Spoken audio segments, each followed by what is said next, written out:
Good morning, students. Once again, welcome to my YouTube channel.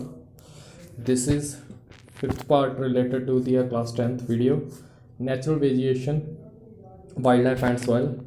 In this session, we are discussing about the another long question answers, and I will complete for this session and complete this chapter, natural vegetation and soil.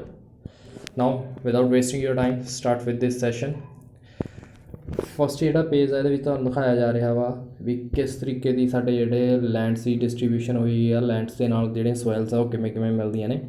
ਜਿਸ ਤਰੀਕੇ ਨਾਲ ਆ ਤੁਹਾਨੂੰ lines ਦਿਖ ਰਹੀਆਂ ਨੇ ਤਾਂ ਇਹ ਆਹ ਵਾਲੀਆਂ ਲਾਈਨਾਂ ਕਿਹੜੀਆਂ ਨੇ, ਇੱਥੇ ਕੀ ਆ ਮਾਊਂਟੇਨ ਸੋਇਲਸ ਮਿਲਦੀਆਂ। ਮਾਊਂਟੇਨ ਸੋਇਲ ਦਾ ਮਤਲਬ ਕੀ ਹੈ ਵੀ ਜੰਮੂ ਐਂਡ ਕਸ਼ਮੀਰ ਤੋਂ ਲੈ ਕੇ ਜਿਹੜਾ ਜਿੱਥੇ ਹਿਮਾਲਿਆ ਦਾ ਪੈਂਦਾ ਵਾ ਤਾਂ ਉੱਥੇ ਕੀ ਆ ਮਾਊਂਟੇਨ ਸੋਇਲਸ ਮਿਲਦੀ ਆ।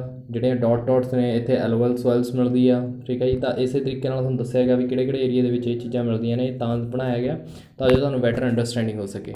ਸਟਾਰਟ ਕਰਦੇ ਹਾਂ ਇਹਦੇ ਕੁਐਸਚਨ ਨੂੰ। ਫਸਟ ਕੁਐਸਚਨ ਹੈਗਾ discuss the various types of to ਦੀਆਂ characteristics of the soil found in India. India ਦੇ ਵਿੱਚ ਜਿਹੜੀਆਂ ਮਿੱਟੀਆਂ ਮਿਲਦੀਆਂ ਨੇ ਤੁਸੀਂ ਉਹਦੀਆਂ ਟਾਈਪਸ ਦੱਸਣੀਆਂ ਨੇ ਅਤੇ ਉਹਦੀਆਂ ਵਿਸ਼ੇਸ਼ਤਾਵਾਂ ਦੱਸਣੀਆਂ ਨੇ। ਆਨਸਰ ਹੈ the India is a primarily an agriculture countries. The soils of the India's are class basis onto the bed rocks and climate condition। ਕਹਿੰਦੇ ਵੀ ਜਿਹੜਾ ਇੰਡੀਆ ਵਾ ਉਹ ਕੀ ਖੇਤੀ ਪ੍ਰਧਾਨ ਇੱਕ ਦੇਸ਼ ਆ, ਉੱਥੇ ਕੀ ਆ ਅਲੱਗ-ਅਲੱਗ ਕਲਾਸ ਦੀਆਂ ਜਿਹੜੀਆਂ ਮਿੱਟੀਆਂ ਮਿਲਦੀਆਂ ਨੇ ਉਹਦੀ ਉੱਥੇ ਕਾਹਦੀਆਂ ਪਹਾੜੀਆਂ ਕਰਕੇ ਅਤੇ ਉਹਦੇ ਜਿਹੜਾ ਕਲਾਈਮੇਟ ਕੰਡੀਸ਼ਨ ਆ ਜਲਵਾਯੂ ਆ ਉਹਦੇ ਕਰਕੇ ਇਹ ਮਿੱਟੀ ਮਿਲਦੀ ਆ। ਪਹਿਲੀ ਹੈਗੀ ਆ black soil is mainly found over to the Deccan's lava tracts including to the Maharashtra, Madhya Pradesh, Gujarat and Andhra Pradesh. These soils have been formed due to the weathering of to the lava rocks. These soils cover an area about to the 5 lakh square kilometer. Soils are rich of to the limes, iron, magnesium and aluminium. ਜਿਹੜਾ black soil ਆ ਉਹ ਕੀ ਹੈ ਜ਼ਿਆਦਾਤਰ ਇਹ ਡੈਕਨ ਜਿਹੜਾ ਲਾਵਾ ਵਾ ਯਾਨੀ ਕਿ ਜਿਹੜਾ ਸਾਡੇ ਵੋਲਕੈਨੋ ਨੇ ਉਹਦੇ ਲਾਵੇ ਤੋਂ ਜ਼ਿਆਦਾਤਰ ਬਣਦੀਆਂ ਨੇ। ਇਹ ਕਿੱਥੇ ਮਿਲਦੀ ਆ ਮਹਾਰਾਸ਼ਟਰ, ਮੱਧ ਪ੍ਰਦੇਸ਼, ਗੁਜਰਾਤ, ਆਂਧਰਾ ਪ੍ਰਦੇਸ਼ ਦੇ ਵਿੱਚ ਮਿਲਦੀ ਆ। ਅਤੇ ਸੋਇਲ ਜਿਹੜੀ ਆ ਇਹ ਵੈਦਰਿੰਗ ਜਿਹੜੀ ਹੁੰਦੀ ਆ ਜਿਹੜਾ ਲਾਵਾ ਨਿਕਲਦਾ ਵਾ ਰੌਕਸ ਦੇ ਵਿੱਚੋਂ ਉਹਨਾਂ ਦੇ ਕਰਕੇ ਬਣਦੀ ਆ। ਇਹਦੇ 5 ਲੱਖ ਸਕੁਏਅਰ ਕਿਲੋਮੀਟਰ ਤੱਕ ਏਰੀਆ ਦੇ ਵਿੱਚ ਫੈਲੀ ਹੋਈ ਹੈ। ਮਿੱਟੀ ਜ਼ਿਆਦਾਤਰ ਦੇ ਵਿੱਚ ਜਿਹੜੀ ਅਮੀਰ ਹੈਗੀ ਆ ਉਹ ਕਿਹਦੇ ਲਈ ਆ ਆਇਰਨ ਆ, ਮੈਗਨੀਸ਼ੀਅਮ ਆ ਅਤੇ ਐਲਮੀਨੀਅਮ ਵਾ। these are also called to the rangoon soil। ਇਹਨੂੰ ਰੰਗੂਨ ਸੋਇਲ ਵੀ ਕਿਹਾ ਜਾਂਦਾ ਵਾ। these soils are the mostly suitable for cotton cultivation and to the known for a black cotton soil। ਕਹਿੰਦੇ ਇਹ ਕੀ ਆ ਕਪਾਹ ਦੀ ਖੇਤੀ ਲਈ ਸਭ ਤੋਂ ਵਧੀਆ ਮੰਨੀ ਜਾਂਦੀ ਹੈ, ਤਾਂ ਕਰਕੇ ਇਹਨੂੰ ਕਾਲੀ ਕਪਾਹ ਦੀ ਮਿੱਟੀ ਵੀ ਕਿਹਾ ਜਾਂਦਾ ਵਾ। ਸੈਕਿੰਡ ਹੈ red soil. these soils are found into the Tamil Nadu, Karnataka, Andhra Pradesh and the area of to the perhaps of to the Deccan Plateaus।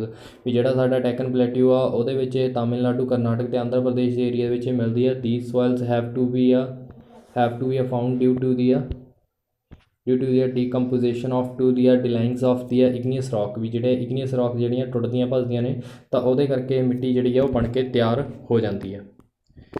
Next ਆ ਤੁਹਾਨੂੰ ਦਿਖਾਇਆ ਗਿਆ ਵੀ ਕਿਸ ਤਰੀਕੇ ਦੀਆਂ ਮਿੱਟੀਆਂ ਨੇ, ਇਹਦੇ ਵਿੱਚ ਕਿਹੜੇ ਕਿਹੜੇ ਕਲਰਸ ਦੀਆਂ ਆਉਂਦੀਆਂ ਨੇ ਅਤੇ ਡਿਫਰੈਂਟ ਦਿਖਾਈਆਂ ਗਈਆਂ ਨੇ ਅਤੇ ਇੱਥੇ ਦੱਸਿਆ ਗਿਆ ਵੀ ਕਿਹੜੀ ਕਿਹੜੀ ਵੈਜੀਏਸ਼ਨ ਕਰਕੇ ਇੱਥੇ ਜਿਹੜੀਆਂ ਮਿੱਟੀਆਂ ਮਿਲਦੀਆਂ ਨੇ। ਨੈਕਸਟ ਹੈ ਸਾਡੇ ਕੋਲ laterite soil is found in to the highland area of to the plateaus. These are to the found Karnataka, Kerala, Tamil Nadu, hilly regions of to the Assam, Rajgarh Hills and Chota Nagpur plateaus due to the monsoonical climate, wet and dry seasons alternately occurring। There is the leaching of a soil। ਕਹਿੰਦੇ ਜਿਹੜਾ ਲੈਟਰੇਟ soil ਆ ਉਹ ਸਾਨੂੰ ਮਿਲਦੀ ਹੈ ਜਿੱਥੇ ਜ਼ਿਆਦਾ ਉੱਚੇ ਏਰੀਆ ਹੁੰਦਾ ਵਾ ਪਲੇਟਿਊ ਤਾਂ ਉੱਥੇ ਮਿਲਦੀ ਹੈ। ਕਰਨਾਟਕ, ਕੇਰਲਾ, ਤਾਮਿਲਨਾਡੂ ਅਤੇ ਹਿਲੀ ਪਲੇਸ ਜਿਹੜੀ ਅਸਾਮ ਦੀ ਆ, ਰਾਜਗੜ੍ਹ ਦੀ ਆ ਜਾਂ ਛੋਟਾ ਨਾਗਪੁਰਾ ਪਲੇਟਿਊ ਉੱਥੇ ਮਿਲਦੀਆਂ ਨੇ।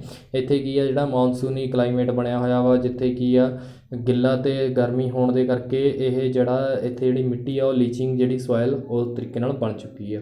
ਨੈਕਸਟ ਹੈਗਾ ਐਲੂਵਲ ਸੋਇਲਸ। These ਸੋਇਲਸ R to be ਡਿਪੋਜ਼ਿਟਸ by the reverse of river in the river valley of to the Mahanandis, Godavari, Krishna and these deltas। These are to the deep and fertile soil, so these are a dark soil। Alluvial soil ਜਿਹੜੀ ਆ ਉਹ ਕੀ ਆ ਮਿੱਟੀਆਂ ਦੁਆਰਾ ਲਿਆਂਦੇ ਗਏ delta ਤੋਂ ਬਣਦੀ ਹੈ। ਇਹ ਜਿਹੜੀਆਂ ਵੈਲੀਜ਼ ਬਣਦੀਆਂ ਜਿਵੇਂ ਮਹਾਨੰਦੀ ਬਣਾਉਂਦੀ ਹੈ, ਗੋਦਾਵਰੀ, ਕ੍ਰਿਸ਼ਨਾ ਅਤੇ ਹੋਰ ਡੈਲਟਾ ਵਾਲੀਆਂ ਰਿਵਰਸ ਨੇ ਉਹਨਾਂ ਤਰੀਕੇ ਨਾਲ ਬਣਦੀ ਹੈ। ਜ਼ਿਆਦਾ ਕੀ ਹੁੰਦੀ ਹੈ ਡੀਪ ਹੁੰਦੀ ਆ ਅਤੇ ਉਪਜਾਊ ਵਾਲੀ ਹੁੰਦੀ ਆ। ਇਹਦਾ ਜਿਹੜਾ ਕਲਰ ਹੁੰਦਾ ਉਹ ਡਾਰਕ ਕਲਰ ਦੀ ਹੁੰਦੀ ਆ। 5th ਹੈਗਾ ਵਾ desert soil. These soils covers to the 2 lakh square kilometer from to the dry area of to the Rajasthan, Gujarat, Punjab, Haryana. These was sand soils are suited to the cultivation of the jawar, bajra, cotton, wheat, etc. ਵੀ ਜਿਹੜੀ ਮਾਰੂਥਲੀ ਮਿੱਟੀ ਆ ਉਹ ਸਾਨੂੰ 2 lakh square kilometre area ਦੇ ਵਿੱਚ ਮਿਲਦੀ ਹੈ। ਇਹ ਕਿੱਥੇ ਹੁੰਦੀ ਹੈ? ਡਰਾਈ ਏਰੀਆ ਦੇ ਵਿੱਚ। ਡਰਾਈ ਏਰੀਆ ਜਿਹੜਾ ਸੁੱਕਾ ਜਿਹਾ ਏਰੀਆ ਹੁੰਦਾ, ਜਿਵੇਂ ਰਾਜਸਥਾਨ ਹੋ ਗਿਆ, ਗੁਜਰਾਤ ਹੋ ਗਿਆ, ਪੰਜਾਬ ਅਤੇ ਹਰਿਆਣਾ ਦਾ ਕੁਛ ਏਰੀਆ ਵਾ। ਇਹ ਮਿੱਟੀ ਜਿਹੜੀ ਜ਼ਿਆਦਾਤਰ ਇਹ ਜਵਾਹਰ, ਬਾਜਰਾ ਅਤੇ ਕਾਟਨ ਅਤੇ ਵੀਟ ਦੇ ਲਈ ਇਹ ਬਹੁਤ ਜ਼ਿਆਦਾ ਇੰਪੋਰਟੈਂਟ ਮੰਨੀ ਜਾਂਦੀ ਹੈ। ਨੈਕਸਟ ਕੁਐਸਚਨ ਹੈਗਾ ਵਟ ਇਜ਼ ਦੀ ਸੋਇਲ ਇਰੀਸ਼ਨਸ, ਵੀ ਜਿਹੜਾ ਮਿੱਟੀ ਦਾ ਖੁਰਨਾ ਵਾ ਉਹ ਕੀ ਆ। ਵਾਈ ਇਟ ਇਜ਼ ਕਾਸਡ, ਇਹ ਕਿਉਂ ਹੁੰਦਾ ਵਾ। What is its reasons to the distribution, ਇਹਨੂੰ ਕਿਸ ਤਰੀਕੇ ਨਾਲ ਵੰਡਿਆ ਗਿਆ ਵਾ। How can we it checked, ਅਸੀਂ ਇਹਨੂੰ ਕਿਸ ਤਰੀਕੇ ਨਾਲ ਮਾਪ ਸਕਦੇ ਹਾਂ ਜਾਂ ਦੇਖ ਸਕਦੇ ਹਾਂ। Cause of to the soil irrigation, ਜਿਹੜੇ ਕਾਰਨ ਨੇ, ਪਹਿਲਾ ਹੈਗਾ ਸਟ੍ਰਿਪ ਸਲੋਪਸ, ਵੀ ਇਹਦੀ ਜਿਹੜੀ ਡਿਗਮੀ ਜੀ ਸਲੋਪ ਆ। ਦੀ strip slopes is ਇਫੈਕਟਿੰਗ to the rapidly running of to the water on to the strip slopes, intensity of the soil irrigation increase. ਕਹਿੰਦੇ ਵੀ ਜਿਹੜੀ ਕੀ ਆ ਢਲਾਨ, ਡਿਗਮੀ ਜੀ ਢਲਾਨ ਹੁੰਦੀ ਆ ਅਤੇ ਜਦੋਂ ਉੱਥੇ ਮੀਂਹ ਜ਼ਿਆਦਾ ਪੈਂਦਾ ਵਾ ਤਾਂ ਉਹ ਕੀ ਆ ਨੀਚੇ ਡਿੱਗਣੀ ਸ਼ੁਰੂ ਹੋ ਜਾਂਦੀ ਆ, ਤਾਂ ਕਰਕੇ ਇਹ ਮਿੱਟੀ ਖੁਰਨਾ ਜ਼ਿਆਦਾ ਹੁੰਦਾ ਵਾ ਉਸ ਏਰੀਏ ਦੇ ਵਿੱਚ। ਅੱਗੇ ਹੈਗਾ ਵਾ ਟੋਰੈਂਟਲ rainfall. The heavy rains lose to the soil particles and scoopers out the soil, forming through the gillies and ravines. This gives to the rise of to the distinct surface called to the wetland as to the Chambal valley of India. ਇੱਥੇ ਕੀ ਆ, ਇਹ ਜ਼ਿਆਦਾਤਰ ਮਿੱਟੀ ਕੀ ਹੁੰਦੀ ਹੈ, ਜਿੱਥੇ ਜ਼ਿਆਦਾ ਮੀਂਹ ਪੈਂਦਾ ਆ ਉੱਥੇ ਜਿਹੜੀ ਮਿੱਟੀ ਦੇ ਪਾਰਟੀਕਲਸ ਹੁੰਦੇ ਆ ਉਹ ਲੂਜ਼ ਹੋਣ ਲੱਗ ਜਾਂਦੇ ਆ, ਇਹ ਪਾਣੀ ਦੇ ਨਾਲ ਡਿੱਗੇ ਹੁੰਦੇ ਆ, ਤਾਂ ਕਰਕੇ ਇੱਥੇ ਗਲੀਆਸ ਅਤੇ ਰੀਵਨਸ ਬਣ ਜਾਂਦੇ ਆ। ਇਹਦੇ 'ਚ ਸਭ ਤੋਂ ਵਧੀਆ ਜਿਹੜਾ ਏਰੀਆ ਮੰਨਿਆ ਜਾਂਦਾ, ਜਿਹੜਾ ਚੰਬਲ ਦੀ ਘਾਟੀ ਮੰਨੀ ਜਾਂਦੀ ਹੈ ਇੰਡੀਆ ਦੇ ਵਿੱਚ, ਉਹ ਇਹਦੇ ਕਰਕੇ ਹੀ ਬਣੀ ਆ। ਨੈਕਸਟ ਹੈਗਾ ਵਾ ਸਟਰੋਂਗ ਵਿੰਡਸ, ਹਵਾ ਦਾ ਤੇਜ਼ ਚੱਲਣਾ ਦੀ winds and the dust storm ਬਿਲੋ ਅਵੇ soil into the dry area. This process is known as to the deflation. ਕਹਿੰਦੇ ਵੀ ਜਿਹੜੀਆਂ ਹਵਾਵਾਂ ਚੱਲਦੀਆਂ ਨੇ ਜਾਂ ਗਰਦ ਵਾਲੀਆਂ ਹਵਾਵਾਂ ਸਟੋਰਮਸ ਉੱਡਦੇ ਆ ਤਾਂ ਇਹਦੇ ਨਾਲ ਕੀ ਹੁੰਦਾ ਵਾ, ਜਿਹੜੀ ਮਿੱਟੀ ਆ ਉਹ ਆਪਣੇ ਨਾਲ ਵਹਾ ਕੇ ਲੈ ਜਾਂਦੀ ਆ ਡਰਾਈ ਏਰੀਏ ਦੇ ਵਿੱਚ, ਸੁੱਕੇ ਜਿਹੇ ਏਰੀਏ ਵਿੱਚ। ਇਹ ਪ੍ਰੋਸੈਸ ਨੂੰ ਅਸੀਂ ਕਹਿੰਦੇ ਹਾਂ ਡਿਫਲੇਸ਼ਨ ਕਹਿੰਦੇ ਹਾਂ। ਨੈਕਸਟ ਹੈਗਾ ਓਵਰ ਗਰੀਜ਼ਿੰਗ, ਵੱਧ ਘਾਹ ਚਰਾਉਣਾ। Due to the overgrazing to the vegetations becomes to thin to the protect to the soils and rain and winds can ਵੀ easily erode the loose soil. ਕਹਿੰਦੇ ਵੀ ਜ਼ਿਆਦਾ ਘਾਹ ਚਰਾਉਣ ਦੇ ਨਾਲ ਕੀ ਹੁੰਦਾ, ਜਿਹੜੀ ਵੈਜੀਏਸ਼ਨ ਹੁੰਦੀ ਹੈ, ਜਿਹੜੀਆਂ ਬਨਸਪਤੀਆਂ ਹੁੰਦੀਆਂ ਨੇ ਉਹ ਪਤਲੀਆਂ ਹੋ ਜਾਂਦੀਆਂ ਨੇ ਅਤੇ ਉਹ ਮਿੱਟੀ ਨੂੰ ਪ੍ਰੋਟੈਕਟ ਨਹੀਂ ਕਰ ਪਾਉਂਦੀਆਂ ਹੈਗੀਆਂ, ਤਾਂ ਕਰਕੇ ਜਦੋਂ ਮੀਂਹ ਆਉਂਦਾ ਅਤੇ ਹਵਾ ਜਿਹੜੇ ਤੇਜ਼ ਚੱਲਦੀ ਆ ਤਾਂ ਉਹ ਜਿਹੜੇ ਲੂਜ਼ ਪਾਰਟੀਕਲਸ ਹੁੰਦੇ ਆ ਮਿੱਟੀ ਦੇ ਉਹਨੂੰ ਉਠਾ ਕੇ ਲੈ ਜਾਂਦੀ ਆ। ਦੱਸਿਆ ਗਿਆ ਵੀ ਜਿਹੜੀਆਂ ਮਿੱਟੀਆਂ ਨੇ ਉਹਨਾਂ ਨੂੰ ਕਿਵੇਂ ਬਚਾਇਆ ਜਾ ਸਕਦਾ। ਲੈਂਡ ਦੇ ਜਿਹੜਾ ਫੋਰੈਸਟ ਆ ਉਹਦੇ ਦੁਆਰਾ ਬਚਾਇਆ ਜਾ ਸਕਦਾ, ਅਤੇ ਫੋਰੈਸਟ ਸਾਨੂੰ ਹੋਰ ਵੀ ਕਈ ਚੀਜ਼ਾਂ ਦੇ ਵਿੱਚੋਂ ਪ੍ਰੋਟੈਕਟ ਕਰਦੇ ਆ। ਨੈਕਸਟ ਹੈ ਸਾਡਾ ਓਵਰ ਕੌਪਿੰਗਸ, ਵੀ ਜ਼ਿਆਦਾ ਫਸਲਾਂ ਬੀਜਣੀਆਂ। The cooperation of to the maintains the soil fertility but over croppings and the shining cultivations renders soil infertile. ਕਹਿੰਦੇ ਵੀ ਜੇਕਰ ਅਸੀਂ ਫਸਲਾਂ ਨੂੰ ਰੋਟੇਟ ਕਰਕੇ ਬੀਜਦੇ ਹਾਂ, ਯਾਨੀ ਕਿ ਉਹਨਾਂ ਨੂੰ ਬਦਲ ਕੇ ਬੀਜਦੇ ਹਾਂ, ਤਾਂ ਜਿਹੜੀ ਮਿੱਟੀ ਦੀ ਉਪਜਾਊ ਸ਼ਕਤੀ ਉਹ ਬਣੀ ਰਹਿੰਦੀ ਹੈ। ਪਰ ਜੇਕਰ ਅਸੀਂ ਉਹਦੇ 'ਤੇ ਜ਼ਿਆਦਾ ਫਸਲਾਂ ਬੀਜਣ ਦੀ ਕੋਸ਼ਿਸ਼ ਕਰਦੇ ਹਾਂ ਤਾਂ ਜਿਹੜੀ ਮਿੱਟੀ ਹੁੰਦੀ ਹੈ ਉਹਦੀ ਉਪਜਾਊ ਸ਼ਕਤੀ ਖਤਮ ਹੋ ਜਾਂਦੀ ਹੈ। ਸਿਕਸ ਕਾਰਨ ਹੈ ਜਿਹੜਾ ਮੋਸਟ ਇੰਪੋਰਟੈਂਟ ਆ ਡੀਫੋਰੈਸਟ੍ਰੇਸ਼ਨ, ਵੀ ਜਿਹੜਾ ਜੰਗਲਾਂ ਦੀ ਕਟਾਈ ਆ ਉਹਦੇ ਕਰਕੇ। Deforestation means to the removal of to the forest cover and its expose the area of to the soil erosions. Reckless cutting of to the trees has to the result in the soil irrigations by to the chawls along to the Shivalik hills. The human misuse the land through to the long farming particles, deforestation etc. leads to the removal of to the soil cover. ਡੀਫੋਰੈਸਟ੍ਰੇਸ਼ਨ ਦੇ ਨਾਲ ਕੀ ਹੁੰਦਾ, ਜੰਗਲਾਂ ਦੀ ਕਟਾਈ ਦੇ ਨਾਲ ਕੀ ਹੋ ਰਿਹਾ ਵਾ ਵੀ ਜਿਹੜੇ ਮਿੱਟੀ ਆ ਉਹ ਇਰੀਗੇਸ਼ਨ ਵੱਧ ਰਹੀ ਆ, ਕਿਉਂਕਿ ਜੰਗਲਾਂ ਦੀ ਅੰਧਾਧੁੰਦ ਕਟਾਈ ਦੇ ਨਾਲ ਕੀ ਹੋ ਰਿਹਾ, ਜਿਹੜੀਆਂ ਮਿੱਟੀ ਆ ਉਹ ਕੀ ਆ ਜਲਦੀ ਨਾਲ ਖੁਰ ਰਹੀ ਆ। ਅਤੇ ਇਹ ਸ਼ਿਵਾਲਿਕ ਹਿਲਸ ਦੇ ਵਿੱਚ ਇਹ ਸਭ ਤੋਂ ਵੱਡਾ ਰਿਜ਼ਲਟ ਮਿਲ ਰਿਹਾ। ਹਿਊਮਨ ਕੀ ਨੇ ਉਹ ਲੈਂਡਸ ਨੂੰ ਮਿਸਯੂਜ਼ ਕਰ ਰਹੇ ਨੇ ਆਪਣੀ ਫਾਰਮਿੰਗ ਪ੍ਰੈਕਟਿਸ ਦੇ ਲਈ, ਤਾਂ ਕਰਕੇ ਉਹ ਜੰਗਲਾਂ ਦੀ ਕਟਾਈ ਕਰ ਰਹੇ ਨੇ, ਤਾਂ ਕਰਕੇ ਰਿਮੂਵਲ ਹੋਣ ਦੇ ਕਾਰਨ ਜਿਹੜੀ ਮਿੱਟੀ ਆ ਉਹ ਅਨਕਵਰ ਰਹਿ ਜਾਂਦੀ ਹੈ ਅਤੇ ਉਹਨੂੰ ਈਜ਼ੀਲੀ ਲੈ ਕੇ ਜਾਇਆ ਜਾ ਸਕਦਾ ਵਾ। ਨੈਕਸਟ ਹੈਗਾ ਵਾ ਵੀ ਸੋਇਲ ਕੰਜ਼ਰਵੇਸ਼ਨ, ਅਸੀਂ ਮਿੱਟੀ ਨੂੰ ਕਿਵੇਂ ਬਚਾ ਸਕਦੇ ਹਾਂ। The soil is a fundamental natural resources. The soil formation is a slow process but it is easy to lost by the soil erosions. In fact, more of the soil is being to the lost each years then to the natural makes the soil irrigation must be a checked sound farming practice and measures the adopted to conserve the protected renew and maintains to the soil fertility. These methods of to the continuous consistent soil conservation ਜਿਹੜੀ ਮਿੱਟੀ fundamental ਉਹ ਕੁਦਰਤੀ ਸਾਧਨ ਆ ਜਿਹੜਾ ਇਹ ਕੀ ਹੈ ਇੱਕ ਸਲੋ ਪ੍ਰੋਸੈਸ ਆ ਜਿਹਨੂੰ ਚਲਾਉਣਾ ਬਹੁਤ ਔਖਾ ਵਾ ਅਤੇ ਅਸੀਂ ਜਿਹੜਾ ਮਿੱਟੀ ਦੀ ਖੁਰਨਾ ਵਾ ਉਹ ਕੀ ਹੈ ਬੜੀ ਈਜ਼ੀਲੀ ਹੋ ਜਾਂਦਾ ਇਸ ਕਰਕੇ ਜਿਹੜੀ ਮਿੱਟੀ ਆ ਉਹ ਐਵਰੀ ਸਾਲ ਜਿਹੜੀ ਉਹ ਲੋਸਟ ਹੋ ਜਾਂਦੀ ਆ ਕੁਦਰਤੀ ਤੌਰ 'ਤੇ ਹੀ। ਤਾਂ ਮਿੱਟੀ ਦਾ ਜਿਹੜਾ ਖੁਰਨਾ ਵਾ ਉਹਨੂੰ ਸਾਨੂੰ ਚੈੱਕ ਕਰਨਾ ਚਾਹੀਦਾ ਵਾ। ਸਾਨੂੰ ਕੀ ਹੈ ਇੱਕ ਵਧੀਆ ਫਾਰਮਿੰਗ ਪ੍ਰੈਕਟਿਸ ਕਰਨੀ ਚਾਹੀਦੀ ਹੈ ਅਤੇ ਅਡਾਪਟ ਕਰਨੇ ਚਾਹੀਦੇ ਕੁਛ ਅਜਿਹੀਆਂ ਚੀਜ਼ਾਂ ਜਿਹਦੇ ਨਾਲ ਕੀ ਹੈ ਮਿੱਟੀ ਨੂੰ ਬਚਾਇਆ ਜਾ ਸਕੇ, ਉਹਨੂੰ ਪ੍ਰੋਟੈਕਟ ਕੀਤਾ ਜਾ ਨਵੀਂ ਬਣਾਈ ਜਾ ਸਕੇ ਤਾਂ ਜੋ ਮਿੱਟੀ ਦੀ ਉਪਜਾਊ ਸ਼ਕਤੀ ਵੀ ਬਣੀ ਰਹੇ। ਤਾਂ ਇਸ ਕਰਕੇ ਸਾਨੂੰ ਸੋਇਲ ਕੰਜ਼ਰਵੇਸ਼ਨ ਕਰਨੀ ਚਾਹੀਦੀ ਹੈ। ਫਸਟ ਹੈਗਾ ਐਫੋਸਟ੍ਰੇਸ਼ਨ in the some areas of the region vegetations cover to has been removed. It is a result to the soil erosions as longs to the Shivalik hill. In such area the tree should be planted. Reforestation is held to the soil. Afforestation is needed in the new area of to the check to the surface runoff. Advance of to the desert can be checked by the planting the tree along the margins of the deserts। ਵੀ ਜਿਹੜਾ ਸਾਡੇ ਕੀ ਆ ਵੀ ਜਿਹੜਾ ਕੁਛ ਕੁ area ਵਾ ਜਿਹੜਾ vegetation ਦਾ ਫਸਲਾਂ ਦਾ ਉਹ ਕੀ ਆ ਰਿਮੂਵ ਕੀਤਾ ਜਾ ਰਿਹਾ ਵਾ। ਇਹ ਰਿਜ਼ਲਟ ਕਿਉਂ ਹੋ ਰਿਹਾ ਵਾ ਵੀ ਜਿਹੜੀ ਸਾਡੀ ਮਿੱਟੀ ਆ ਇਰੀਗੇਸ਼ਨ ਜਿਹੜੀ ਆ ਉਹ ਸ਼ਿਵਾਲਿਕ ਹਿੱਲ ਕਰਕੇ ਹੋ ਰਹੀ ਆ। ਸ਼ਿਵਾਲਿਕ ਹਿੱਲ ਦੇ ਉੱਥੇ ਕੀ ਹੋ ਰਿਹਾ ਮਿੱਟੀ ਦੀ ਖੁਰਨਾ ਬਹੁਤ ਜ਼ਿਆਦਾ ਹੋ ਰਿਹਾ ਵਾ ਤਾਂ ਉੱਥੇ ਕੀ ਆ ਅੱਜ ਕੱਲ੍ਹ ਕੀ ਆ ਨਵੇਂ ਟਰੀ ਲਗਾਏ ਜਾ ਰਹੇ ਹਨ ਜਾਣੀ ਕਿ ਫੋਰੈਸਟ ਦੁਬਾਰਾ ਤੋਂ ਉਠਾਇਆ ਜਾ ਰਿਹਾ ਵਾ।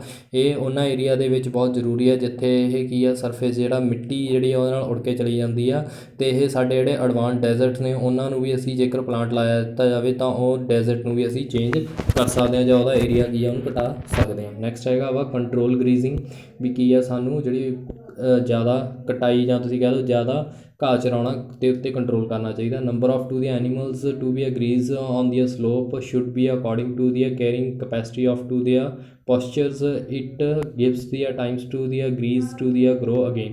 ਕਹਿੰਦੇ ਵੀ ਇੱਥੇ ਜਿਹੜੇ ਐਨੀਮਲਸ ਨੇ ਨੰਬਰ ਆਫ ਐਨੀਮਲ ਨੂੰ ਚਰਾਇਆ ਜਾਂਦਾ ਇੱਕ ਸਲੋਪ ਦੇ ਅਕੋਰਡਿੰਗ ਚਰਾਇਆ ਜਾਣਾ ਚਾਹੀਦਾ ਅਤੇ ਉਨੇ ਕੀ ਚਰਾਉਣਾ ਚਾਹੀਦਾ ਵਾ ਜਿੰਨੇ ਕੁ ਨਾਲ ਕੀ ਆ ਉਹ ਘਾਹ ਦੁਬਾਰਾ ਉੱਗ ਸਕਣ। ਇਹ ਨਾ ਹੋਵੇ ਵੀ ਉਹ ਕੀ ਆ ਵੀ ਇੱਕ ਵਾਰ ਖਾ ਲਿੱਤਾ ਜਾਵੇ ਤਾਂ ਦੁਬਾਰਾ ਉਹ ਉੱਗਣੀ ਨਾ ਇੱਦਾਂ ਦਾ ਨਾ ਹੋਵੇ। ਉਹਨਾਂ ਨੂੰ ਉਨਾ ਖਾਣਾ ਦੇਣਾ ਚਾਹੀਦਾ ਵਾ ਜਿੰਨਾ ਕਿ ਉਹ ਕੀ ਆ ਖਾਣ ਤੋਂ ਬਾਅਦ ਉਹ ਦੁਬਾਰਾ ਵੀ ਉੱਗ ਸਕਣ। ਨੈਕਸਟ ਹੈਗਾ ਵਾ ਟਰੀਰੇਸਿਸਡ agriculture the slope must has been ਕੱਟ ਇਨ to the series of to the ਟਰੇਸਸ field of to the cultivation outer wall at the edge of made is a small down the flow of the rain water। ਵੀ ਜਿਹੜਾ ਸਾਡਾ ਅਸੀਂ ਖੇਤੀ ਲਈ ਜਿਹੜੀ ਉਹ area ਵਾ ਅਸੀਂ ਯੂਜ਼ ਕਰਦੇ ਹਾਂ ਉਹਨੂੰ ਵੀ ਪ੍ਰੋਪਰ ਇੱਕ ਸਲੋਪ ਦੇ ਵਿੱਚ ਵੰਡਿਆ ਜਾਣਾ ਚਾਹੀਦਾ ਵਾ ਤਾਂ ਜੋ ਕੀ ਆ ਉੱਥੇ ਇੱਕ ਆਊਟਰ ਇੱਕ ਕੰਧ ਜਿਹੀ ਬਣਾ ਦਿੱਤੀ ਜਾਣੀ ਚਾਹੀਦੀ ਐਜਿਸ ਦੇ ਉੱਤੇ ਵੀ ਤਾਂ ਜੋ ਜਦੋਂ ਮੀਂਹ ਦਾ ਪਾਣੀ ਆਵੇ ਤਾਂ ਮਿੱਟੀ ਉਹਦੇ ਨਾਲ ਰੁੜ ਕੇ ਨਾ ਜਾਵੇ। ਆਹ ਦੱਸਿਆ ਗਿਆ ਵੀ ਸਾਨੂੰ ਕੀ ਆ ਫੋਰੈਸਟ ਜ਼ਿਆਦਾ ਤੋਂ ਜ਼ਿਆਦਾ ਲਗਾਉਣੇ ਚਾਹੀਦੇ ਆ ਤਾਂ ਜੋ ਕੀ ਆ ਮਿੱਟੀ ਨੂੰ ਬਚਾਇਆ ਜਾ ਸਕੇ। Next ਹੈ fourth river dams। The river dams are built into the upper course of the rivers to the control the floods and check to the soil irrigation। ਸਾਨੂੰ ਕੀ ਆ ਰੀਵਰਾਂ ਦੇ ਉੱਤੇ ਬੰਨ੍ਹ ਮਾਰਨਾ ਚਾਹੀਦਾ ਵਾ। ਜੇਕਰ ਅਸੀਂ ਬੰਨ੍ਹ ਮਾਰ ਦਾਂਗੇ ਉਹਦੇ ਉੱਤੇ ਤਾਂ ਜਿਹੜੇ ਰੀਵਰਸ ਦੇ ਉੱਤੇ ਜਿਹੜੇ ਆਉਣ ਵਾਲੇ ਫਲੱਡਸ ਨੇ ਜਾਣੀ ਕਿ ਹੜ੍ਹ ਆਉਣ ਵਾਲੇ ਆ ਉਹਨਾਂ ਨੂੰ ਰੋਕਿਆ ਜਾ ਸਕਦਾ ਅਤੇ ਮਿੱਟੀ ਦੀ ਜਿਹੜੀ ਉਪਜਾਊ ਸ਼ਕਤੀ ਉਹਨੂੰ ਵਧਾਇਆ ਜਾ ਸਕਦਾ ਅਤੇ ਮਿੱਟੀ ਨੂੰ ਖੁਰਨ ਤੋਂ ਵੀ ਬਚਾਇਆ ਜਾ ਸਕਦਾ ਵਾ। ਨੈਕਸਟ ਹੈ ਵਾ controlling ਪਲਗਿੰਗ the contouring plugins the trenchings woundings is the done to check the soil washing on the slope। the pullings is done at a right angles to the hilly slopes। ਵੀ ਜਿਹੜਾ ਸਾਨੂੰ ਆ ਬਿਜਾਈ ਕਰਨੀ ਚਾਹੀਦੀ ਆ ਜਾਂ ਉਹਦੀ ਜਤਾਈ ਕਰਨੀ ਚਾਹੀਦੀ ਆ। ਜਤਾਈ ਦਾ ਮਤਲਬ ਕੀ ਆ ਵੀ ਜਿਵੇਂ ਹਲ ਚਲਾਉਣੇ ਚਾਹੀਦੇ ਆ ਫੀਲਡ ਦੇ ਵਿੱਚ ਉਹ ਵੀ ਇੱਕ ਢੰਗ ਦੇ ਨਾਲ ਚਲਾਉਣੇ ਚਾਹੀਦੇ ਆ ਵੀ ਉਸ ਤਰੀਕੇ ਨਾਲ ਚਲਾਉਣੇ ਚਾਹੀਦੇ ਆ ਰਾਈਟ ਐਂਗਲ ਦੇ ਨਾਲ ਤਾਂ ਜੋ ਕੀ ਆ ਜਿਹੜੀ ਹਿੱਲ ਦੇ ਉੱਤੇ ਜਿਹੜੀ ਸਲੋਪ ਬਣੀ ਹੋਵੇ ਉਹਨਾਂ ਦੇ ਵਿੱਚੋਂ ਜਿਹੜੀ ਮਿੱਟੀ ਆ ਉਹ ਨੀਚੇ ਨਾ ਜਾ ਸਕੇ। ਨੈਕਸਟ ਹੈ ਸਾਡੇ ਕੋਲ ਕ੍ਰੌਪ ਰੋਟੇਸ਼ਨ ਵੀ ਫਸਲਾਂ ਨੂੰ ਰੋਟੇਟ ਕਰਕੇ ਬੀਜਣਾ ਚਾਹੀਦਾ। ਦੀ ਕ੍ਰੌਪਸ ਰੋਟੇਟ ਸਿਸਟਮ ਵੀ ਆ applied and the land should allowed to the fallow to for some time the soil fertility can to be maintain in this way. ਵੀ ਸਾਨੂੰ ਕੀ ਆ ਫਸਲਾਂ ਨੂੰ ਬਦਲ ਕੇ ਬੀਜਣਾ ਚਾਹੀਦਾ। ਇਹ ਸਾਨੂੰ ਅਲਾਉ ਕਰਦੇ ਆ ਜਿਹੜੀ ਮਿੱਟੀ ਆ ਉਹਨੂੰ ਬਚਾਉਣ ਦੇ ਵਿੱਚ ਅਤੇ ਉਹਦੀ ਉਪਜਾਊ ਸ਼ਕਤੀ ਨੂੰ ਬਣਾਉਣ ਦੇ ਵਿੱਚ। ਲਾਸਟ ਹੈਗਾ ਵਾ other methods the area of to the heavy rain vision stripes of to the cultivation can be adopted. ਜਿੱਥੇ ਬਹੁਤ ਜ਼ਿਆਦਾ ਮੀਂਹ ਪੈਂਦਾ ਵਾ ਉੱਥੇ ਕੀ ਆ ਸਾਨੂੰ ਸੁੱਕੀ ਖੇਤੀ ਕਰਨ ਦੀ ਲੋੜ ਪੈਂਦੀ ਆ ਤਾਂ ਜੋ ਉੱਥੇ ਕੀ ਆ ਵੀ ਜਿਹੜਾ ਪਾਣੀ ਆ ਉਹਨੂੰ ਅਬਜ਼ਰਵ ਕੀਤਾ ਜਾ ਸਕੇ ਅਤੇ ਮਿੱਟੀ ਜਿਹੜੀ ਉਹ ਪਾਣੀ ਦੇ ਨਾਲ ਰੁੜੇ ਨਾ। ਇਹ ਸੀਗਾ ਅੱਜ ਦਾ ਸੈਸ਼ਨ ਜਿਹਦੇ ਵਿੱਚ ਅਸੀਂ ਇਹ ਗੱਲ ਕੀਤੀਆਂ ਜਿਹੜੀਆਂ ਸੋਇਲ ਇਰੀਗੇਸ਼ਨਸ ਦੀਆਂ ਅਤੇ ਕਿਸ ਤਰੀਕੇ ਨਾਲ ਮਿੱਟੀ ਨੂੰ ਬਚਾਇਆ ਜਾ ਸਕਦਾ। ਇਸ ਦੇ ਨਾਲ ਜਿਹੜਾ ਸਾਡਾ ਪੂਰਾ ਚੈਪਟਰ ਆ ਉਹ ਕੰਪਲੀਟ ਹੋ ਚੁੱਕਿਆ ਵਾ। ਆਈ ਹੋਪ ਤੁਹਾਨੂੰ ਇਹ ਸੈਸ਼ਨ ਜਿਹੜਾ ਵਾ ਸਮਝ ਆਇਆ ਹੋਵੇਗਾ। ਮੈਂ ਇਹਨੂੰ ਪਿਕਚਰ ਬੇਸਡ ਬਣਾ ਕੇ ਤਾਂ ਜੋ ਤੁਹਾਨੂੰ ਬੈਟਰ ਕਲੈਰਿਟੀ ਦਿਖਾਈ ਜਾ ਸਕੇ ਵੀ ਸਾਡਾ ਏਰੀਆ ਦੇ ਵਿੱਚ ਕਿੱਥੇ ਕਿੱਥੇ ਮਿੱਟੀਆਂ ਹੁੰਦੀਆਂ ਨੇ ਅਤੇ ਕਿਹੜੀਆਂ ਜਿਹੜੀਆਂ ਸੋਇਲ ਆ ਉਹ ਪਾਈ ਜਾਂਦੀਆਂ ਡਿਫਰੈਂਟ ਏਰੀਆ ਦੇ ਵਿੱਚ ਤਾਂ ਜੋ ਤੁਹਾਨੂੰ ਇਹਨੂੰ ਬੈਟਰ ਸਮਝ ਆ ਸਕੇ ਇਸ ਚੀਜ਼ਾਂ ਨੂੰ। ਤਾਂ ਫਿਰ ਮੈਂ ਐਟ ਲਾਸਟ ਇਹੀ ਕਹਾਂਗਾ for more updation of to subscribe my YouTube channel just do it for bright future and press bell icon for the my latest video updation। and when you have been gaining some kind of knowledge, so like my shares like my video and share with others. Thanks a lot watching for my session.